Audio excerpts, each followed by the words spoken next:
Showing up in Israel has been incredible. I love the fact that from the minute I get off of the plane, the first question everyone asks me is, how was the trip? How was the flight?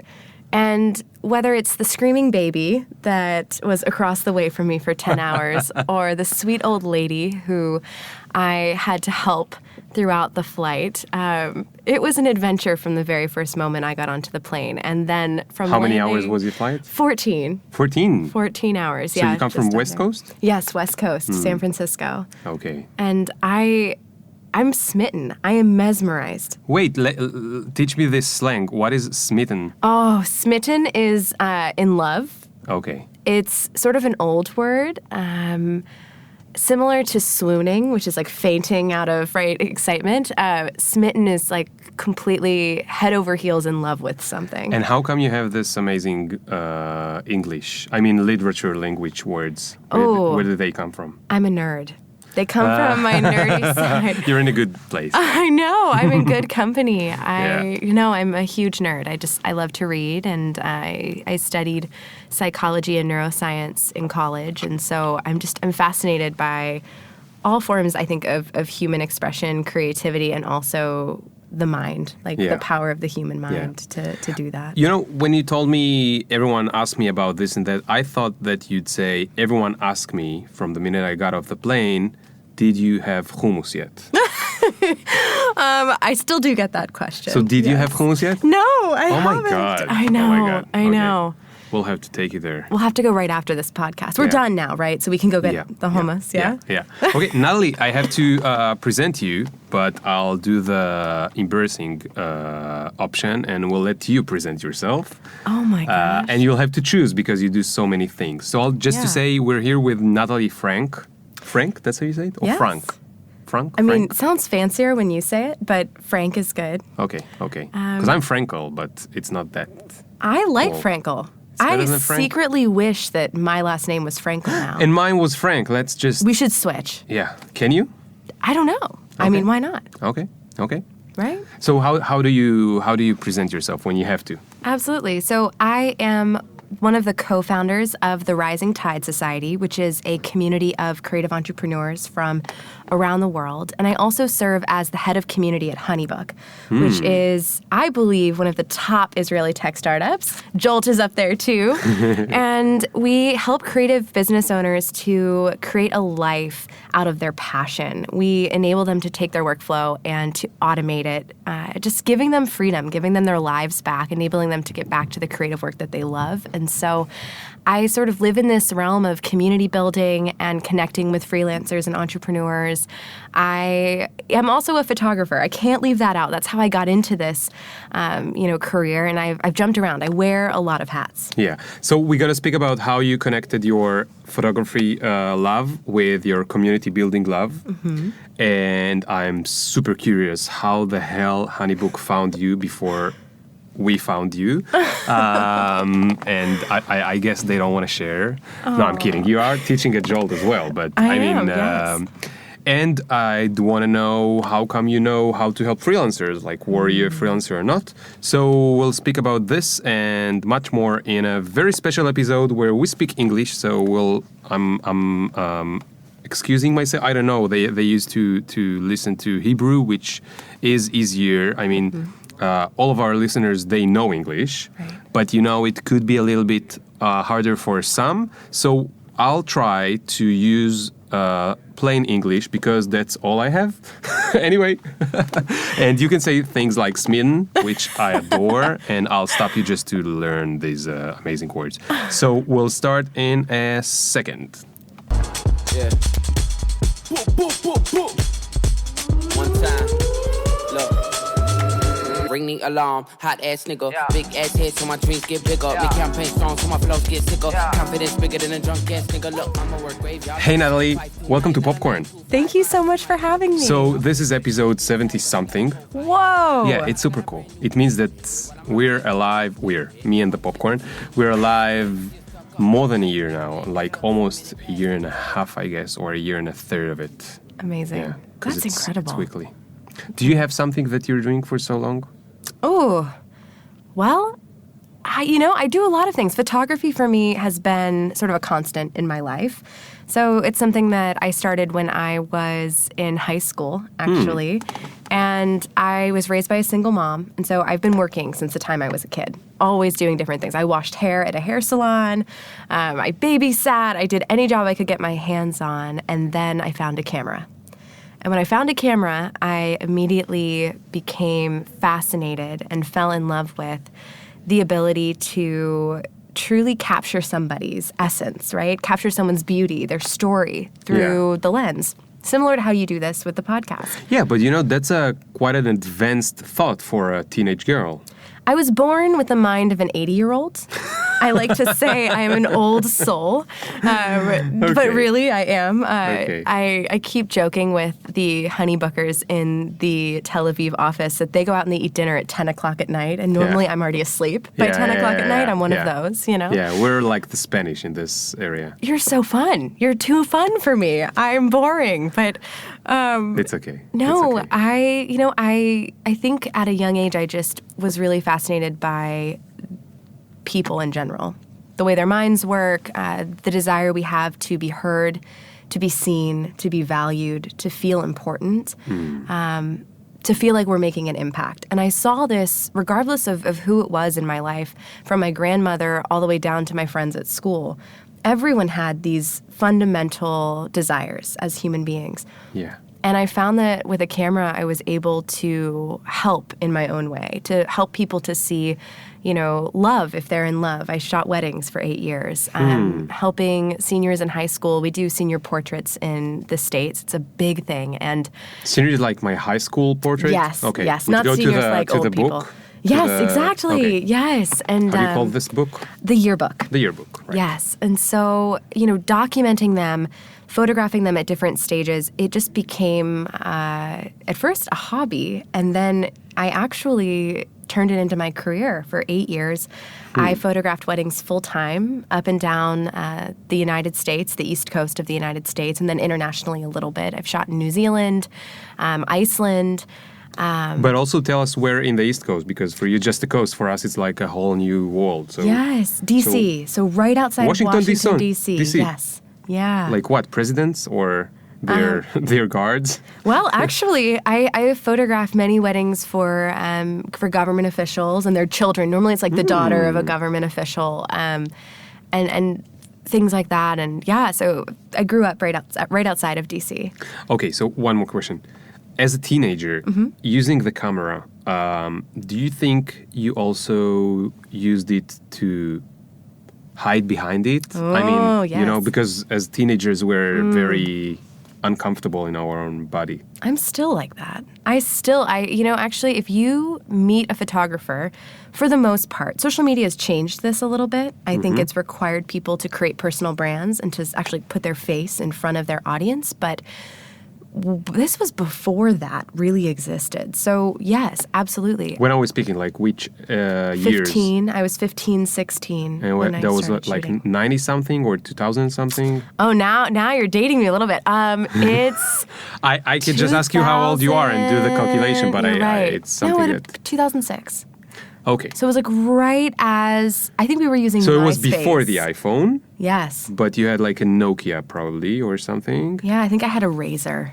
Do you remember the the Razor? Motorola Razor? Yes. Yeah. So I think I had one of those. Okay. But yes. it wasn't iPhones still, No. so you could concentrate like in real life. Absolutely. What a different world it was, you know? Yeah. But yes, I think the camera was my way of communicating with other people, but it also enabled me to hide behind it. There's no doubt about that. I think a lot of artists are that way. Yeah.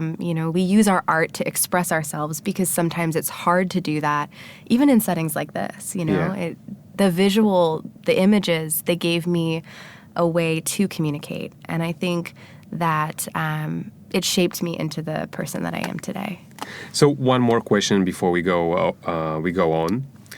Being a photographer, you have a few, let's say, parts or steps within the work, right? You have to think what you want to photo or who, and then you have to do the professional work, which is very fast. It's like 2-3 hours and it's done. And then you have hours of editing, curating, and so which part did you love the most and why? I loved shooting the most. I loved being able to work with clients one-on-one. I enjoy being with people. I really do. And so for me, the dream world is one in which I have the camera in my hands and that's it.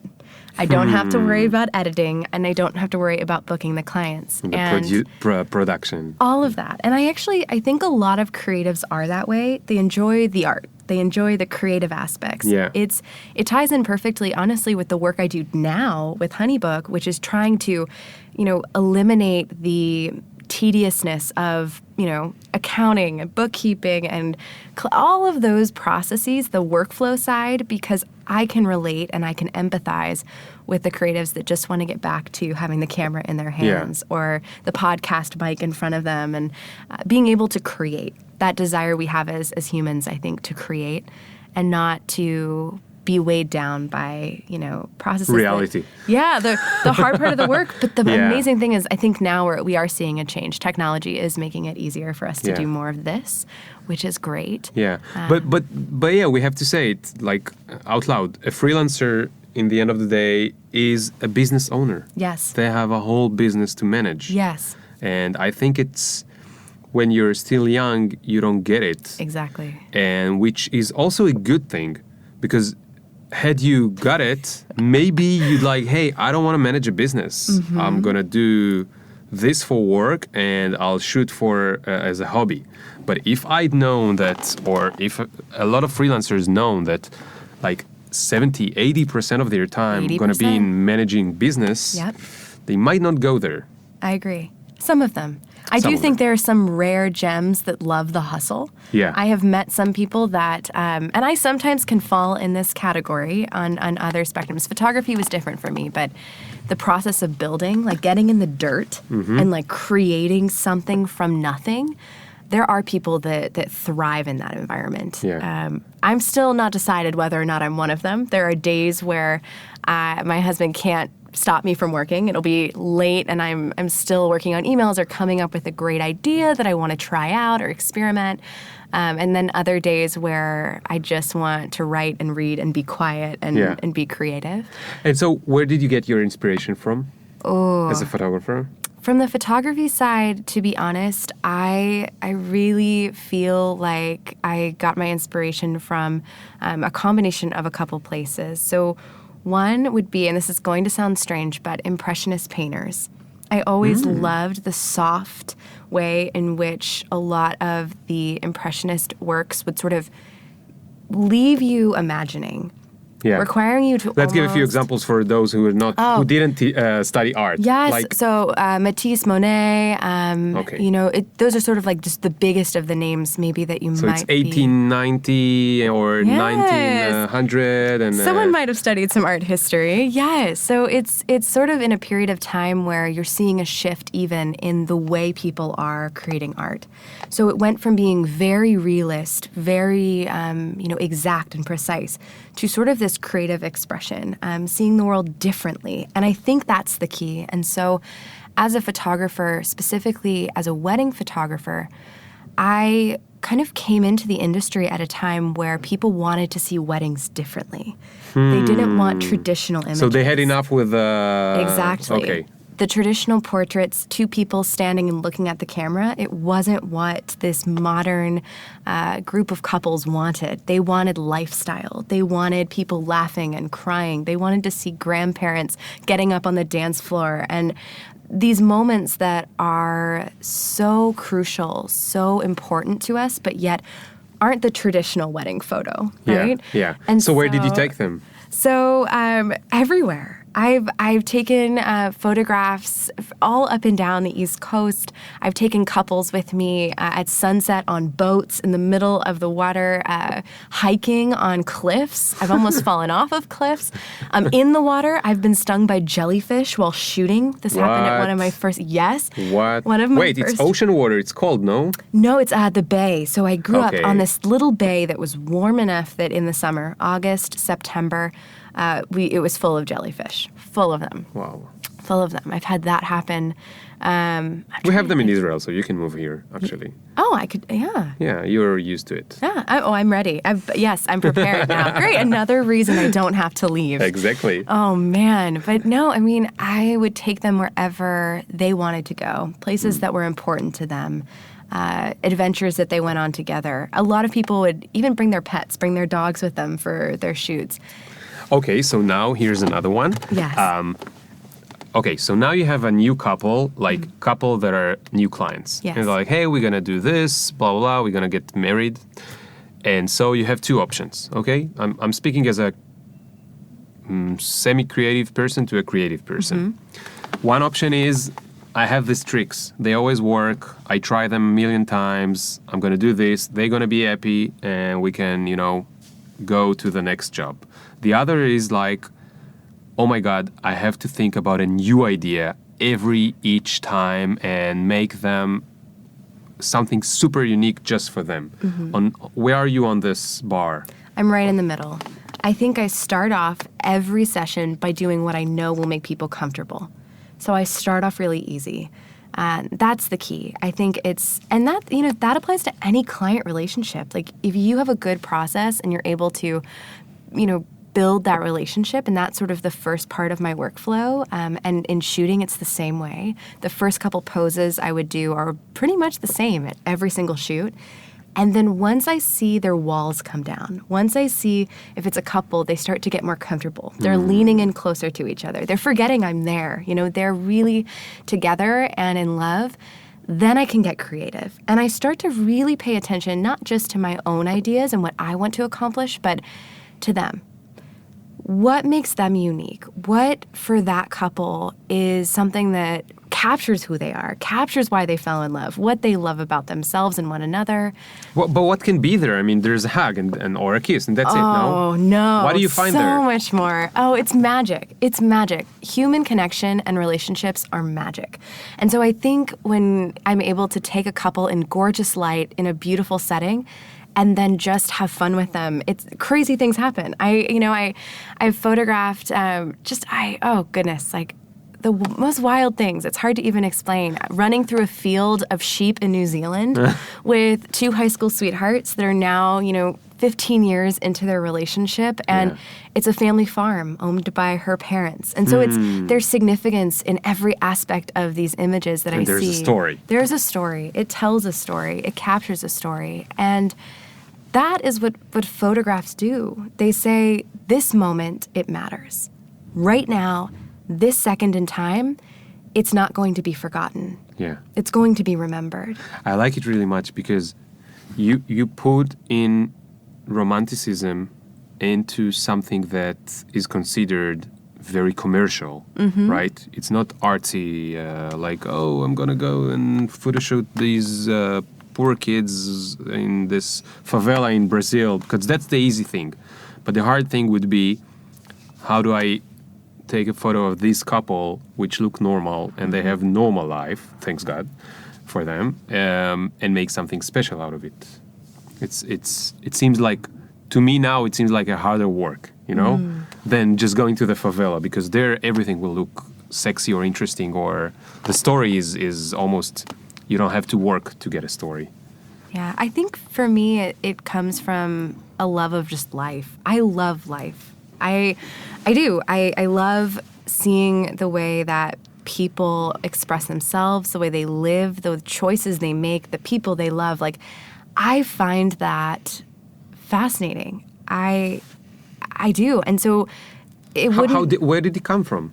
Oh, being a curious child that has the mind of an 80-year-old. I think that plays a role. But no, I studied psychology and neuroscience in college, and I just became very obsessed with understanding the human brain. Yeah. I think that we are incredibly fascinating as a species.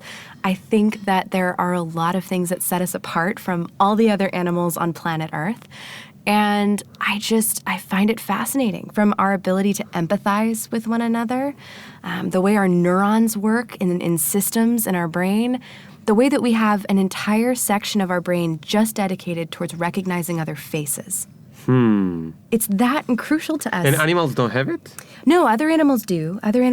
But for humans, there is this deeper communication mechanism that we have, this ability similar to dolphins, similar to certain other species where communication is crucial. I just watched this Probably amazing... Penguins too, actually, yes. Penguins, I mean, we could go on and on, but I think that there's something really special about human beings. I really do. And so it's a good segue to speak about the other part of your career, which is to connect people, right? How did that happen? Loneliness. My desire to become a community builder came from my own loneliness of being a freelancer. As my business grew and as my business became more successful, I left college. I didn't get a full-time job. I launched my photography business right after graduation. Where did you used to work? Like where was your office? At home? So I had both an office at home and I co-worked in a lot of spaces, similar to like a WeWork, right? Yeah. In my hometown. And I loved it, but I also found that working alone was isolating, and working behind a computer all day was isolating and lonely and sad. And it made me question the long-term success of freelancing if there isn't community built around it. Yeah. It made me think, this one thing that I love that gives me freedom, that lets me pursue my passion, it could be destroyed by the simple fact that I am alone in doing it. Yeah. And so I decided that something had to change. I had to do something about it. It couldn't continue to be this way. Why? It was just boring, or was there like a deep, devastation, like deep isolation. I felt so alone. I don't know how to describe it other than it felt like I was looking out at the world where everyone else was happy and crushing it and just succeeding, and I was stuck in the mess. I was struggling through business ownership and trying to figure out what I wanted with my life. And I mean, it's similar to what you do here, which is showing people the truth, showing them the struggle and the real that everyone else is also struggling. Yes. And we're far more alike, I think, in that respect than we realize. And also, look, social media paints a perfect picture. The internet, oftentimes, it paints this glorious, glorious image of entrepreneurship and freelance and like this amazing, amazing life. But we forget that to get there is hardship and there is struggle and it's hard work. Yeah. And so I wanted to create community so that people could share that. They could support one another. And we did. And so what happened was I was a photographer and I started a meetup in my hometown called Tuesdays Together. What's your hometown? Annapolis. Annapolis? Yes. That's the name of it? Yes. There was a Annapolis. conference there. It's like a little bit eastern than California, not than LA? No, so Annapolis is right outside of D.C. It's about 30 minutes outside of D.C. It's where the Naval Academy is. So, like, all of our Navy, all the midshipmen, they get their trained families. there. Yes, and their families. And that's how I got stuck there. My whole family is Navy, and so we grew up right off of the base, and so. Yeah, so it started. So you started a meetup? This little meetup just for coffee. But what happened next was crazy. We shared about our coffee meetup with other creative entrepreneurs and small business owners and freelancers on Instagram.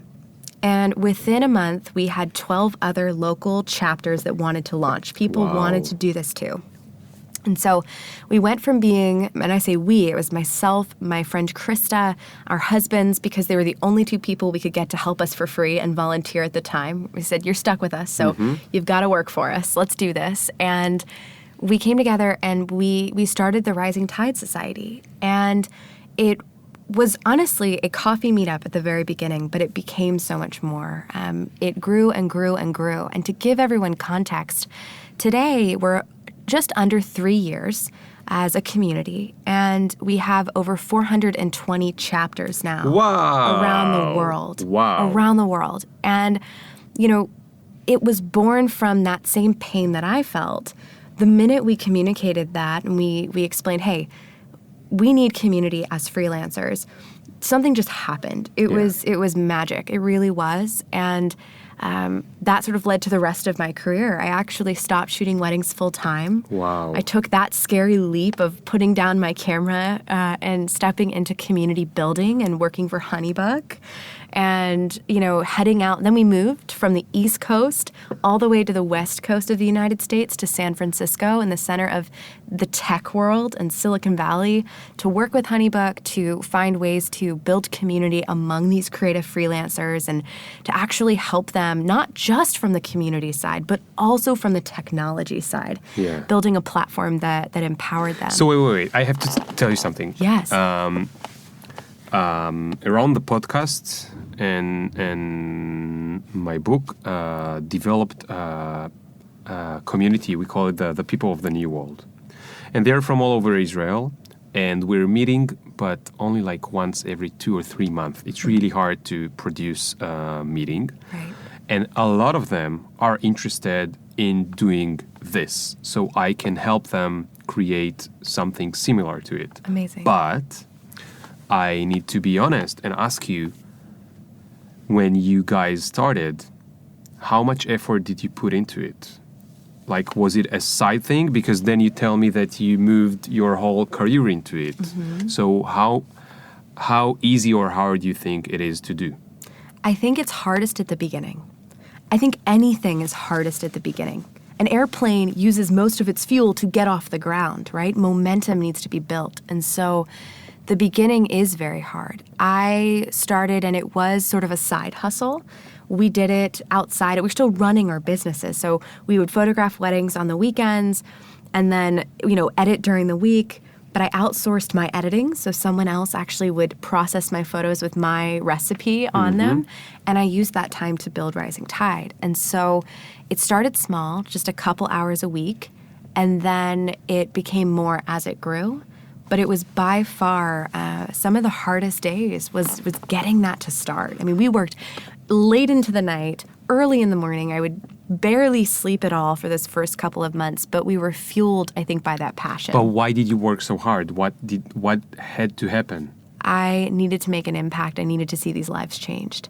For me, I knew that if we didn't do something, that there would be another, and this is how I view it, there would be another girl like me 10 years from now with a dream to do something great, but no community to support her. No group that could say, hey, I've been there.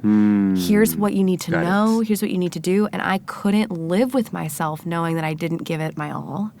I didn't give it 100%. And I should add, I, at the time, was also going through just some health stuff. I had found out shortly before we launched Rising Tide that I had a brain tumor. And this news... Wait. Yes, yes. I almost lost you for a second. I know. A brain tumor. And when did you we found it when I was 21. When you were 21. Mm-hmm. And I think that moment, it changed everything for me. It changed everything. Before that moment, I think I would have... Oh, wait, what did you know about it? Very little. We knew that it was a mass. We knew it was most likely benign, not cancerous.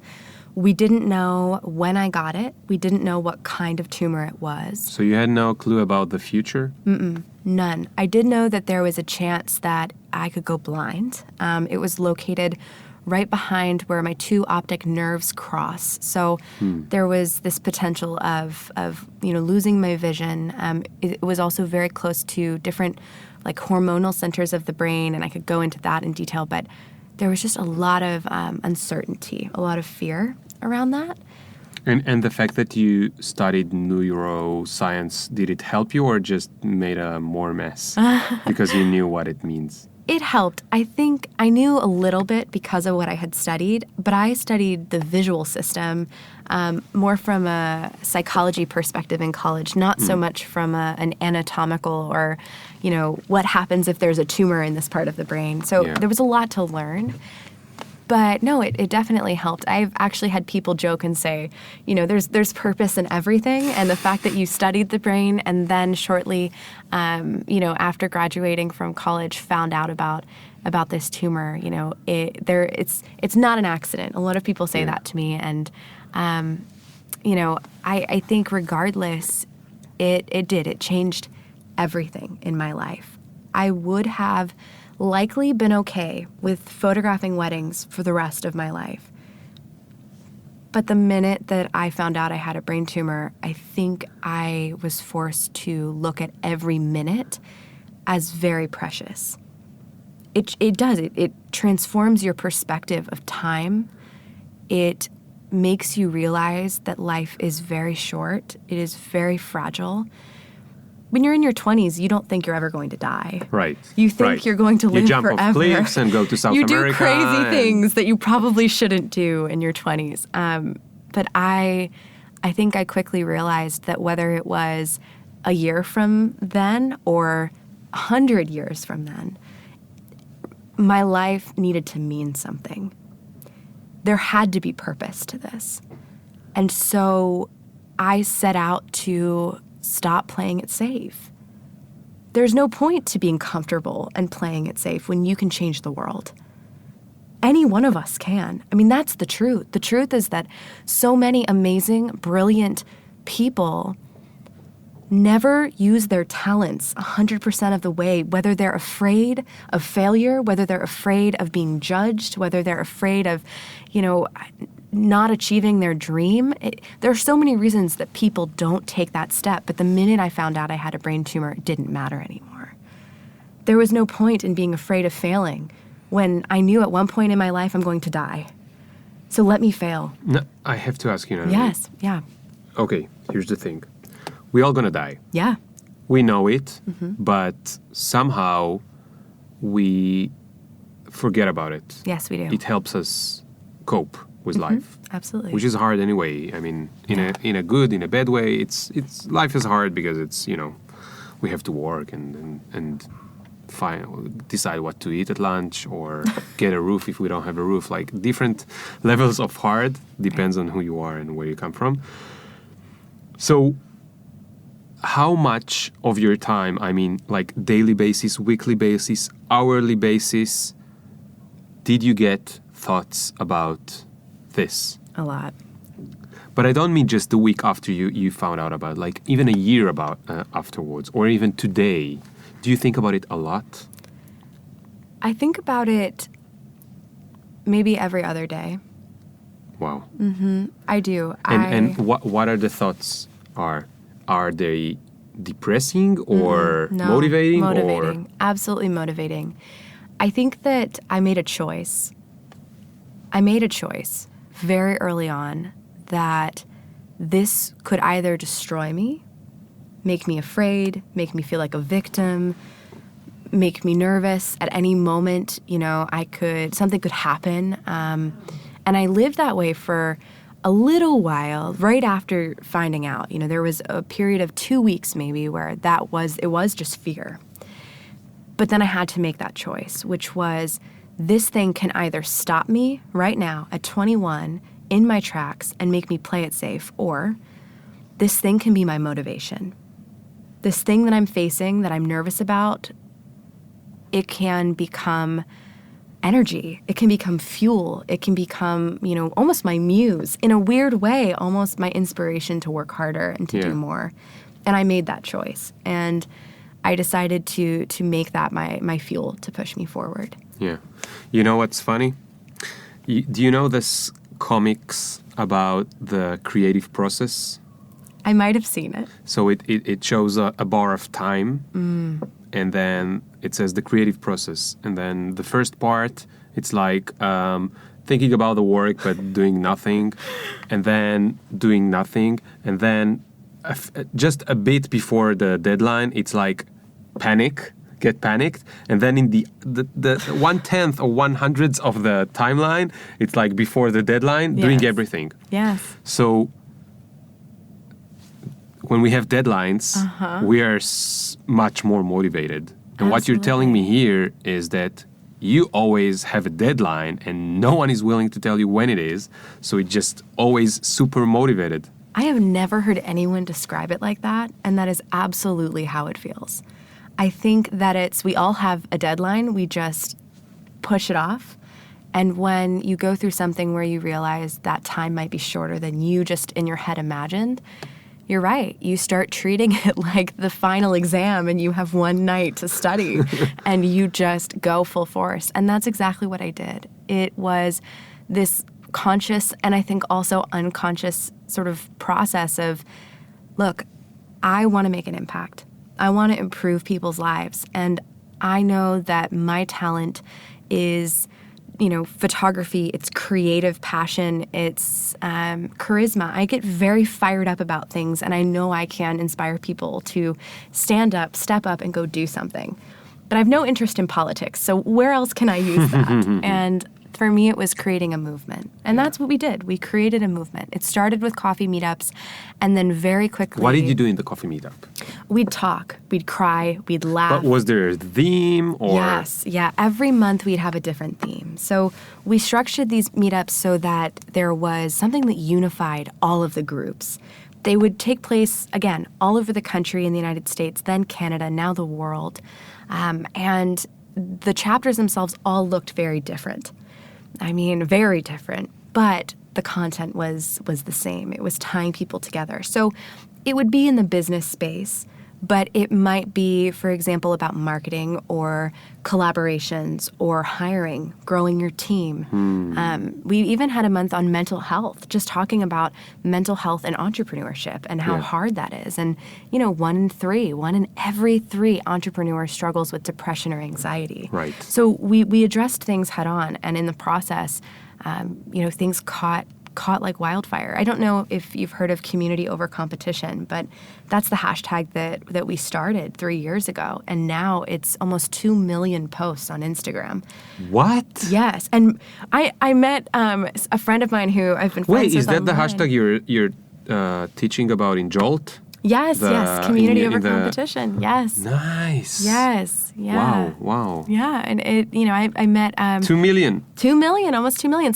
Maria got a tattoo. The leader of Supergirls got a community over competition tattoo. Oh, it's from there. Yes, I said, God. I don't know if she heard about it from us or what, but the minute I saw that, I said, I've made it. I'm done. That is the highlight of my career, having someone that incredible. By the way, she was here, in one of the first chapters. She's incredible. She is one of the most inspiring women I have ever met. And so, again, to me, I'm like, this is a career top moment, is knowing that she got a tattoo. So community over competition. So let's speak about it for a bit. Because when you're a freelancer, when you're creative, you feel, or a small business owner, you feel like everyone you find out about they're doing the same. You're like, he's taking my clients. Exactly. What am I going to do? Exactly. So there is this fear among entrepreneurs, freelancers, that the competition out there is scary. It's big, it's bad, it's going to get them. And isn't it? No, it's not. I want to clarify one thing. When I say community over competition, people often think that I mean I don't believe in competition. And that's not true. Okay. I love competition. I think competition is, in anything else, it can be used for good. It can inspire us to work harder. Can be healthy. Yes, it can be so healthy. But I also think that there's a little caveat, and that is, as long as we put people first, just in general, that we're good human beings in the process. Meaning, I want to succeed, but not by stepping on other people to get there. Yeah. Right? I want to look out for other people. I want to ensure that, we have integrity in business. Like these very fundamental things that I think oftentimes we don't see, or we don't, we are afraid almost that they won't exist. People looking out for one another. Stealing clients is a great example. Stealing ideas. We see this in tech a lot. We stand up as a community and say, look, we believe in supporting one another. We believe in looking out for one another. And that means treating one another with respect, being kind. In the beginning, when we started talking about this concept, a lot of people laughed and they said, you know what? Good for you, but no one is going to get together that's competitors. They're just not going to do it. They're not going to sit around a table. They're not going to share knowledge with each other. Yeah. And I said, look, it's a mindset of abundance. That's all it is. It's mindset of abundance that says... Abundance, if you're not sure, it's shefa. Yeah, because in Israel, we talk about a lot about it, like תרבות shefa, culture of abundance, or the תודעת shefa, it's the awareness of abundance. Right. It's the same idea, but in business. Thinking there's enough for me.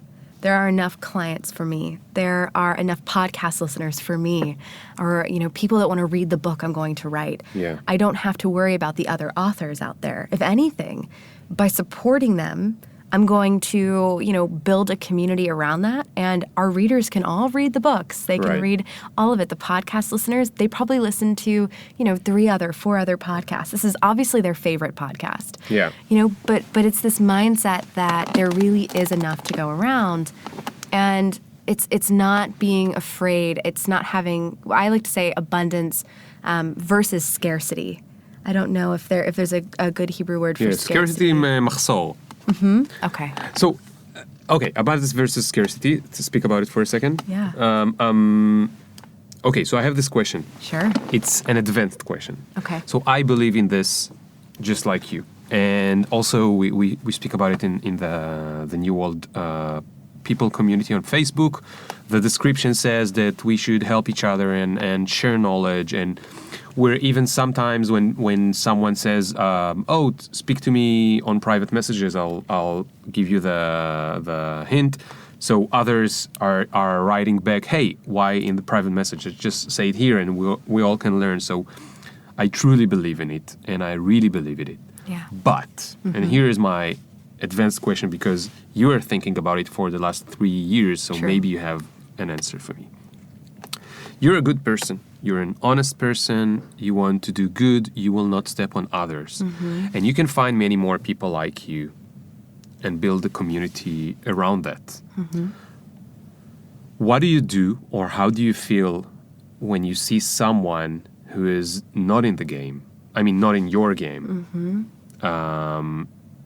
And is there a way for you to convince him or her to join this game? Because the place we come from is not about abundance. We come from the neoliberal Western world. We were not born in India. Meditation and abundance is not something we were born with. Right. We were born with, the wolves of Wall Street, and literally, yes. Growing up in the 80s, and getting more means that someone else get less. Yes. And still in this world, a lot of dominators like Amazon, Facebook, Google, they go and they take as much as they can from everyone else, and they don't give a fuck. Sorry, it's my podcast, I can say fuck. They don't give a fuck if 100 different businesses will get closed up. They just don't see it. They don't care. So what do you do when you bump into such a person? Or what's give me some optimism. Yes. Oh. Well, I think there are a couple different questions almost in here. Right. And then right. It was a little rant. It was good though. This is why we do this. This is so good. I think there are a couple of things here. So first, I look at this as not a challenge, but almost an opportunity. So when I meet someone who is either pessimistic about the concept or is someone who runs a business where they are perfectly fine stepping on other people to get what they want, I have found that when you build an entire community, there is power in numbers. There is a lot of power in numbers. I have seen this from the idea of a guild, right? A group of people that come together that maybe share a profession, but unite to do something like change political structures in a government. You can look at Airbnb and what Airbnb does to actually, protest when cities would say, oh, Airbnb is not allowed. They would step up and that you would unite these competitors to go and make a change and fight the hotel chains. Yeah. I know Uber isn't here in Israel, but we've seen in the United States a lot of cab companies pushing back against Uber. Right. And the same thing happens where all of the people that say, no, I want the ability to make a little bit of extra money on the side driving. They rallied. And in New York City, one of the central areas where cabs have been for as long as they have existed, now Uber is competing in that space. And there's power, not because one driver wants the ability to do it, but because suddenly thousands of drivers want the ability to do it. And so what I have found is that specifically with the Honeybook community, the Rising Tide community, when we care about something and we are able to unite around that, we are far stronger than when we are apart. So whether it is going up against a massive company that threatens small business owners, or a government that isn't passing tax, reforms that benefit small business owners, we now have a responsibility to actually step up against that. So on a bigger scale, when we think about the Facebooks and the Amazons of the world, I think that we have more power than we realize. I think social media gives us more power than we realize. Mm-hmm. And I also think that some of these big names are listening. I think they are picking up on an undercurrent of this new wave of people that want things done differently. They want an environment where small businesses can pop up and flourish and people have the ability to have a side hustle or to make extra money if they want to. A space where women are empowered to do incredible things. I think we're seeing this new wave of thought and leadership. Now, on an individual level, there will always be people that are the bullies of this world. Yeah. That is life, unfortunately. But I think we all have the ability to refuse to let those people stop us from doing what is right. We still must do what is right. We still have to build communities, support one another, share knowledge. My hope would be that their hearts change when they see the tide moving one way and they aren't a part of it. And I do think that I've noticed, even just me leading my corner of the world, my little community, that when we provide so much value, you can't afford not to be a part of the community. If you are someone that wants to do it on your own and step on other people and not adhere to our core values, that's fine, but you're going to miss out on the best business education that's happening in real time. When Instagram changes its algorithms, we have contacts and we're sharing with our community what they need to do in order to set themselves up for success. When Facebook said they were changing the news feed, within 3 hours, we had a full article detailing what our community should do to prepare their business. So it's fighting that negativity and fighting that pessimism by just being better. Yeah. By providing more value, by innovating, right? Never getting comfortable. I think but it's more work. Of course it's more work. But that to me, again, that is the hard road, but that is the right road. Yeah. The easy way, the shortcuts, as much as I love hacks, I still believe that's still a temporary success. I mean, hard work and deep roots, that's what sustains you, and that's what keeps you from falling apart when things get hard. Yeah. It's putting in the work. It's really, really putting in the work.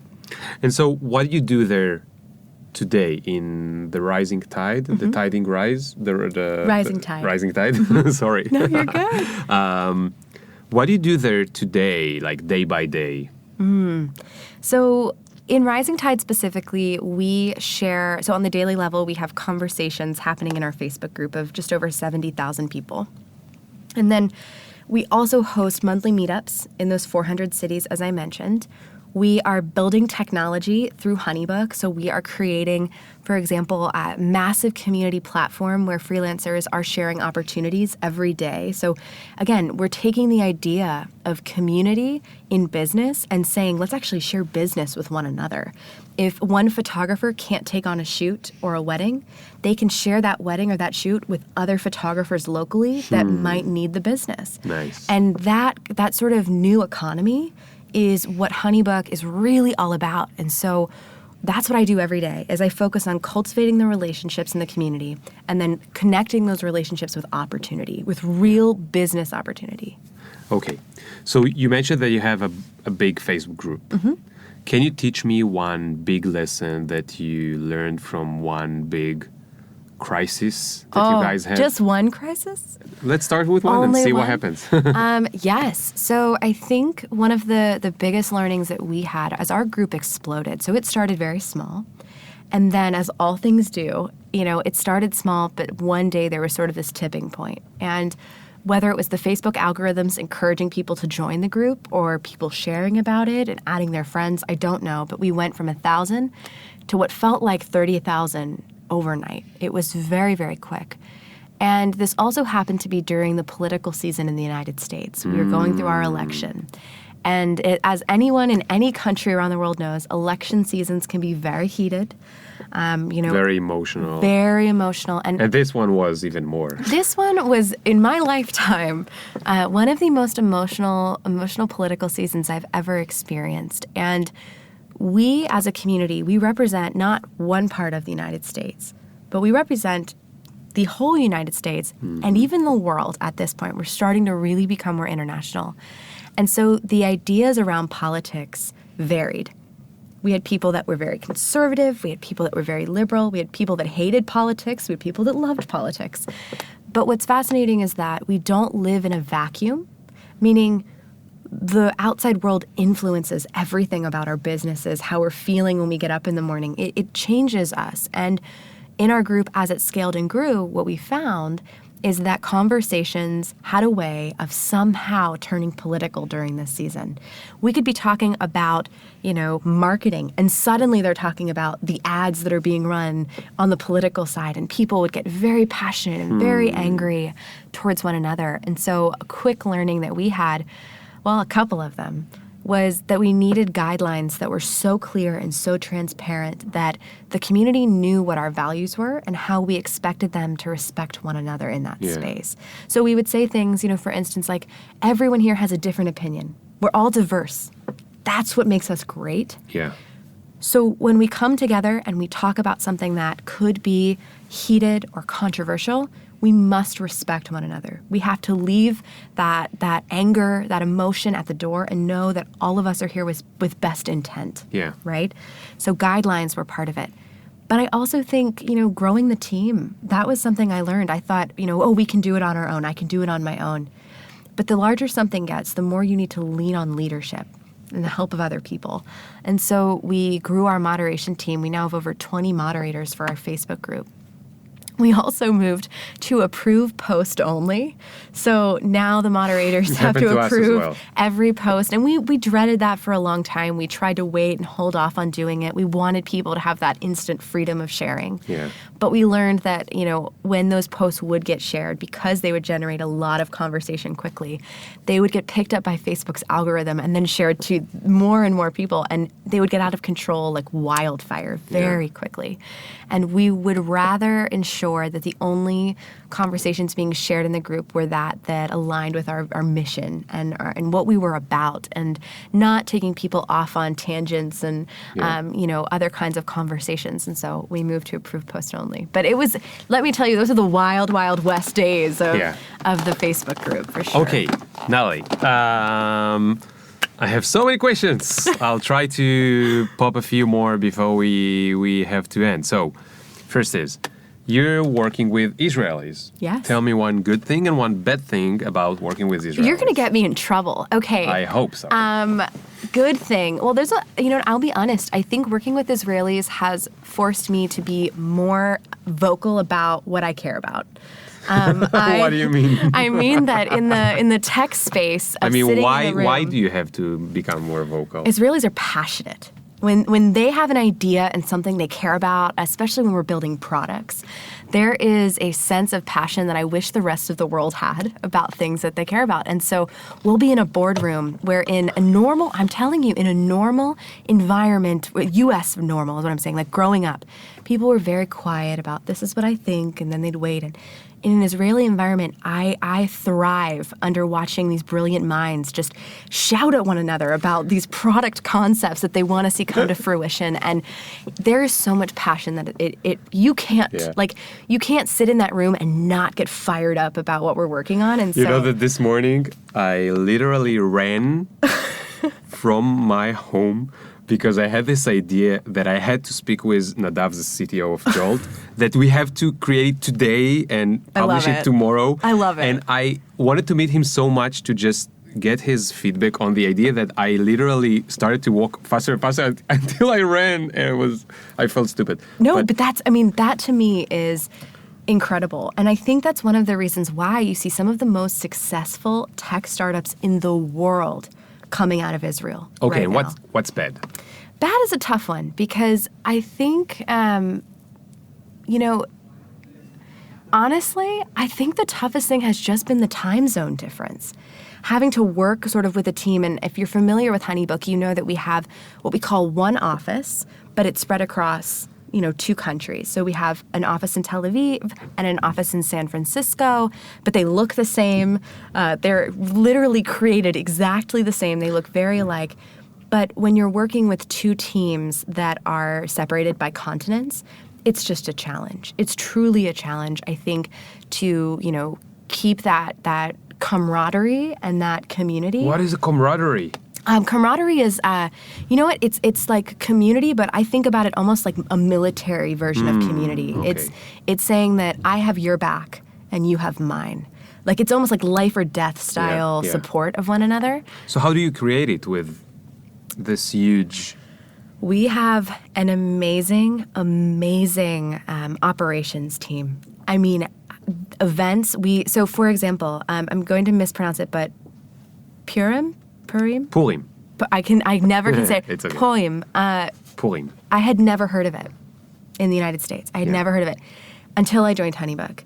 And we spend an entire morning sharing about the history of the holiday, why it matters, why it's important. And in San Francisco, we dress up with our Israeli coworkers. Nice. And so it seems silly and it seems fun, but it taught me a lot. I've learned so much about, our amazing CEO, Oz, and the stories he grew up hearing as a child and learning about what it means to be a hero. I mean, he told me this story about, growing up in Israel and hearing about a room full of soldiers and a bomb thrown into the middle of the room, and one individual dives on top of it to save the rest. Yeah.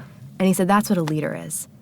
And I get emotional when I hear that because to me, that is what a leader is. A leader sacrifices themselves for the good of others. Yeah.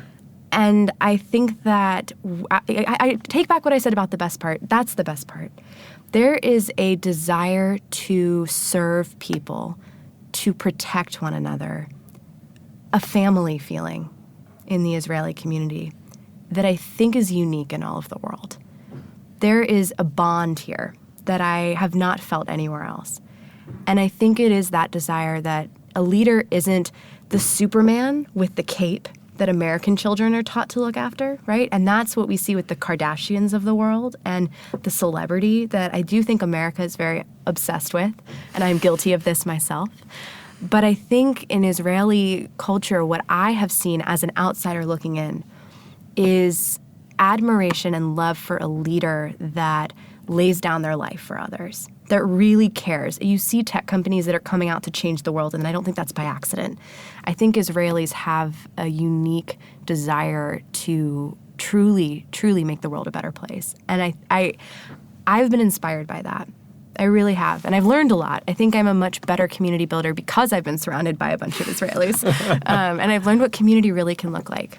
So I've been blown away. So how much of your time is really spent on community, and how do you communicate with the team in Tel Aviv?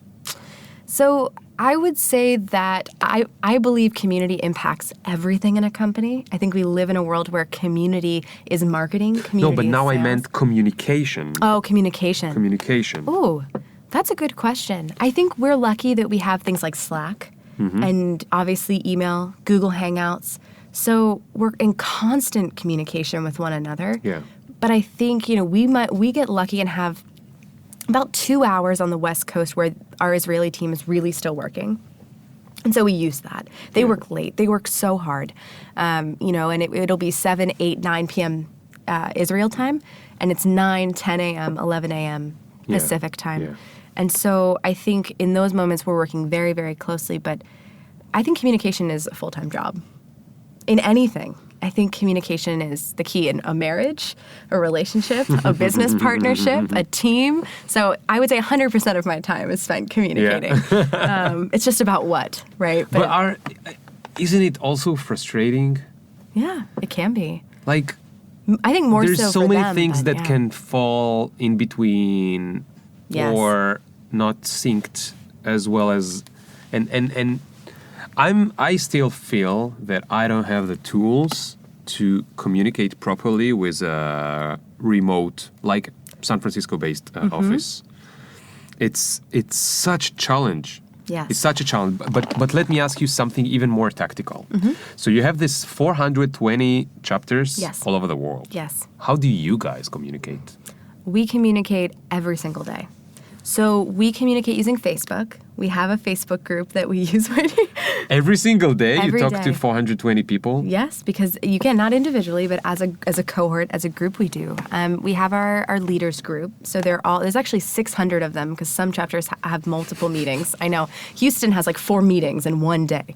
It's a very big chapter. So with those 600 leaders, we meet with that. I mean, like, truly, every day they're asking questions in the group. We're answering them. We do video-style conferencing with them in that Facebook group that they can watch at their convenience once to twice a week as well. So actually putting our faces in front of that community is crucial. We email with them. I mean, I think that it has to feel like a part of their lives. That's like the peak point of when we talk about community. I teach people on how to build community. And sort of one of the final stages is, as a leader, you so self-identify with this community that you feel like its success is your success. You are a part of it in every way. Yeah. You would tattoo it on your body if you could, right? Yeah.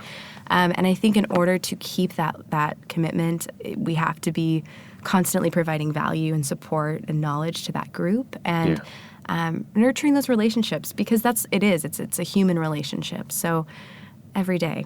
So do you get tired of it sometimes? Yes, of course, but it's never stopping. It never stops, but that's why I think all of us should understand our motivations. So one of the best lessons I learned very early on was what motivates me.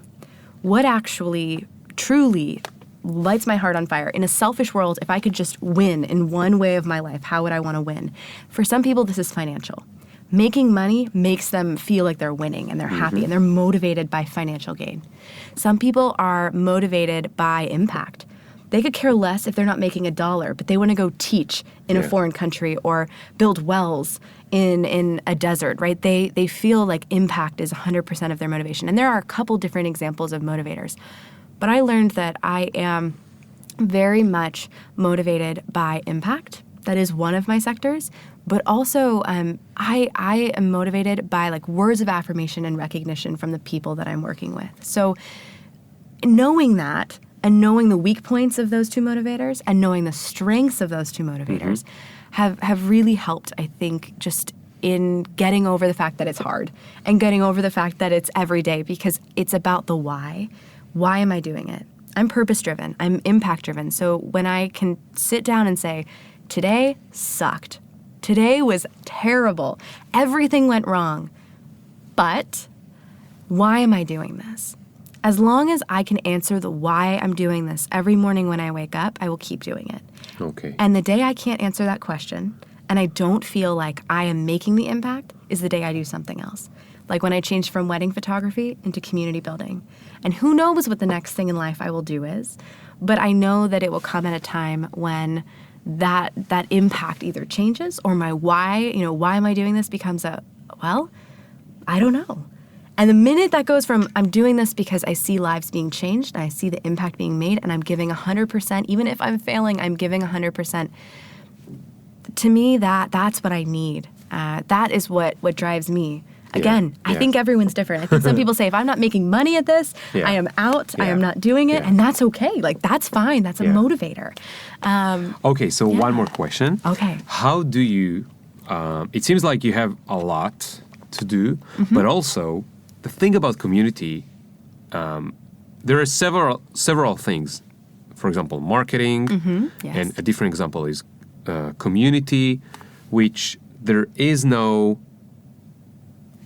final line. You can always do more. Yes, you and can. the more you're attached to it, the more you tend to lose sleep and control of your time. So here's my question. It's like, it's not your first day, it's your third year. Right. And probably soon fourth year. So how do you protect yourself or your time from that thing that you love so much? And I ask it for one reason. I don't care about whoever listens. I ask it because I want to know the answers so Yes. much. I think burnout is kind of what we're hinting at a little bit. Do you know the phrase burnout? Burnout, yeah, it's like when I did so much that now I don't want to do anything. The thing that you once loved becomes the thing that you can't stand. This is a risk I think we all run. I mean, it doesn't matter what you do. I think it could be launching a business, building a community, doing a podcast. We run the risk when you are so passionate about something. The negative of that passion is very intense. So how do you protect yourself not to burn out? Well, I think I am someone who is learning that every single day. I am not an expert in this, and I think maybe that's the whole point of podcasts like this, is the honesty of saying, I get to points quite often, honestly, where I'm frustrated, I cry. I mean, I'm a very intense person. And I will go back from work. I'm thinking of a couple days in particular, and I just unleash. I'm upset. I am devastated. I'm frustrated. I feel all of the things. And for me, it's been learning how to balance. Yeah. It's been learning how to balance. I started, and I knew you said meditation, but no, really, I've started going to yoga and meditating, finding my sort of quiet place in the world. I know that I am an introvert. I fall sort of in the middle. I'm an ambivert, but I lean towards being an introvert, which is more reserved. I get my energy by being alone, not by being with other people, which is funny for a community builder, but I've actually been told, it was Douglas Atkin, who is the global head of community for Airbnb. He told me introverts often make the best leaders. I found that fascinating. I heard it. I mean, not this specific one, but I see it. I see it happening. Yes. And so I think for me, it's embracing that about myself and saying when it gets tough, just finding the balance, making time for me, reminding myself that my identity isn't built in, and this is maybe is the main point. Your identity, we like to think that our identities are built in the things that we do. But the truth is that our identity is within us all along. It doesn't matter whether I am Natalie, the wedding photographer, or Natalie, the community builder, or Natalie from Honeybook.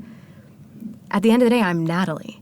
So having that self-confidence, having that rock that I build the rest on top of, that enables me to feel a sense of wholeness regardless of what's happening in my professional life, even in my personal life.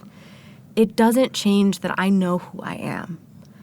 And I think that sometimes when we don't have that, we blow like a kite in the wind, or we rock like a ship in the sea. But when we know who we are, we're standing on rock.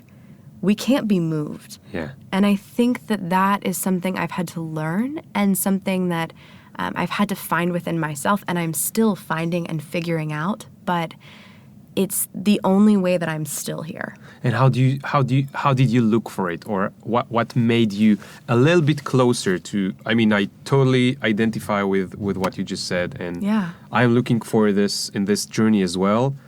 What habit that you have, or what you do think make you a little bit closer to understand who is Natalie? Yeah. I think, to be honest with you, it goes back to finding out about my tumor. I mean, truthfully, I think the minute I asked myself the question, what is the purpose of my life? Why am I even here? And I don't mean that in a positive way. I mean, I literally asked myself, is there a point to my life? The hard question. Would it matter if I was gone tomorrow? Would I have made an impact? That line of questioning and really struggling through that led me to the realization that every action you have every day, every interaction, this moment, it's going to change not just my life, but it's going to change the lives of everyone listening. And by doing that, just by virtue of doing that, you've changed the world. Saying hi to someone when you walk through the door, it seems small, but maybe you're empowering them just a little bit more. These little actions, I realized, I think, just how connected we are, and also just how valuable every breath that you breathe, every breath that I breathe, it has purpose, it has meaning. And for me, it was going to those hard questions. I don't think anyone can do this for you. Like, this is the hardest of work that we face, is understanding our own worth and value. No one else can tell us. No one else can be that value to us or that worth to us. Not even my husband, who I love, and I say to him all the time, I say, you're the most important thing in my life. I can't imagine my world without him.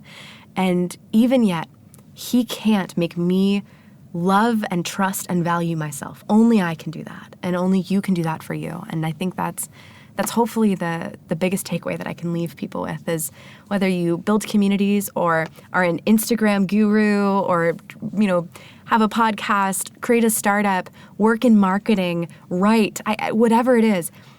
If you're doing that from a place of your own self-worth, self-value, and desire, knowing your motivations to help other people and to impact other people, I think that it's a good place to start. And then it's just hard work from there, figuring out the rest. Okay, I have to tell you something.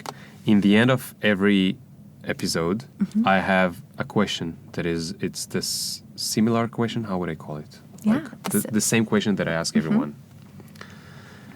And the question is, imagine that you're on an airplane and the airplane is going to crash. And then you have 4 minutes. And so what do you think, what are you sorry that you didn't have the time to do? Wow. But I feel like I don't have to ask you this question, because you just made me understand that you live with this question every day. So I'm sorry that it might sound like a cliche, but I just got emotional here. So we'll have to end this episode right now. I was waiting years to say episode instead of פרק. Episode sounds so much more. So thank you everyone for listening. Thank you, Natalie, so much. Thank you for having me. For being so open and honest and sharing the good and the bad together. And that's it. Until next time. Thank you guys. Ciao. Something like my dick is hit it when they mention. Did you get my mentions? Question: do you even fuck with a nigga like me? Will you bump me in about 3 days? Really? IDC. Cause every time a nigga talk, they can't see the big up picture. Fuck your filter. Me can't go run, but me can't repeat. No.